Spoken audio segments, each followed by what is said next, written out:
치료하시는 하나님을 경험하고 계시나요? 오늘의 말씀은 출애굽기 15장 22절에서 27절입니다. 말씀 살펴보기.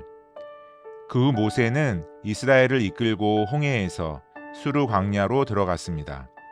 그 광야를 3일 동안 다녔습니다. 그렇지만 물을 찾을 수 없었습니다. 그러다가 그들이 마라에 이르렀는데 그곳 물은 써서 마실 수 없었습니다. 그래서 그곳 이름을 마라라 했습니다. 백성들은 모세에게 우리더러 무엇을 마시라는 말입니까? 라고 불평하며 말했습니다. 그러자 모세는 여호와께 울부짖었습니다. 여호와께서는 모세에게 나뭇가지 하나를 보여주셨습니다. 모세가 그것을 물에 던지자 그 물이 달게 됐습니다. 여호와께서 이스라엘을 위한 법도와 율례를 만들고 그들을 시험하신 장소가 이곳 마라였습니다. 그분은 말씀하셨습니다. 너희가 너희 하나님 여호와의 음성을 잘 듣고 나 여호와가 보기에 옳은 일을 하며 너희가 계명에 귀를 기울이고 그 모든 규례를 지키면 내가 이집트 사람에게 내린 질병 가운데 어느 하나도 너희에게 내리지 않겠다.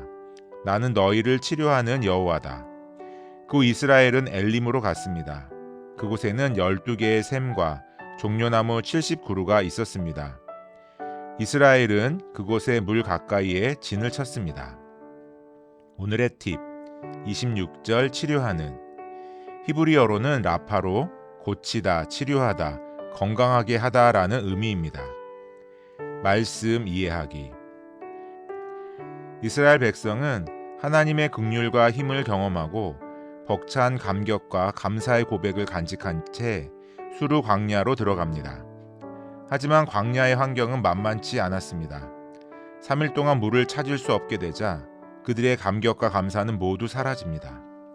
겨우 마라라는 곳에서 물을 찾긴 했지만 그 이름대로 그곳 물은 써서 마실 수 없었습니다. 3일 만에 한계에 다다른 백성들은 모세에게 불평합니다. 백성들은 홍해의 기적을 눈으로 보고 듣고 경험했음에도 불구하고 문제가 생겼을 때 하나님을 찾는 것이 아니라 자신들이 원하는 것만을 보고 있습니다. 그러자 모세는 하나님께 나아가 울부짖습니다. 문제를 해결하실 수 있는 분은 오직 하나님밖에 없었음을 알고 있던 것입니다. 그럼 모세에게 하나님은 나뭇가지 하나를 보여주시고 모세는 그것을 물에 던지자 그 물이 마실 수 있는 단물로 변하게 됩니다. 하나님은 이스라엘 백성을 위해 법도와 율례를 만들고 시험하셨던 것입니다. 하지만 이스라엘 백성은 이 시험을 통과하지 못했습니다. 그러나 하나님은 화를 내시기보다는 오히려 약속하십니다. 하나님의 음성을 잘 듣고 하나님이 보시기에 옳은 일을 하며 계명에 귀를 기울이고 규례를 지키라고 명령하시고 그렇게 한다면 이집트 사람들에게 내린 질병을 내리지 않겠다는 약속입니다. 하나님이 바로 자신의 백성을 치료하는 여호와이시기 때문입니다. 이후 백성들은 엘림으로 갑니다. 당시 원독자들은 40년의 광야 생활을 거의 마치고 이제는 약속받은 가나안 땅을 눈앞에 두고 있는 이스라엘 백성들입니다. 이미 그곳에는 거대한 가나안 족속과 함께 많은 우상이 있었습니다. 하나님의 음성을 듣지 않고 모든 규례를 지키지 않으면 영적으로 타락하고 도덕적, 사회적으로도 무너질 수밖에 없습니다. 모세는 이스라엘 백성들을 향해 하나님만을 신뢰하고 그의 말씀을 듣고 순종해야 함과 부정하게 되었을 때도 다시금 하나님께 나아왔을 때 치료해 주시는 분이심을 알려줍니다.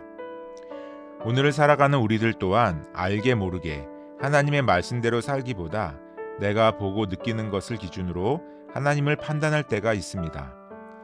그것이 하나님의 말씀과 반대되는 것을 알면서도 나의 판단이 너무나 크고 깊이 뿌리 박혀 있어 하나님께서 바꾸시지 못할 것으로 생각합니다.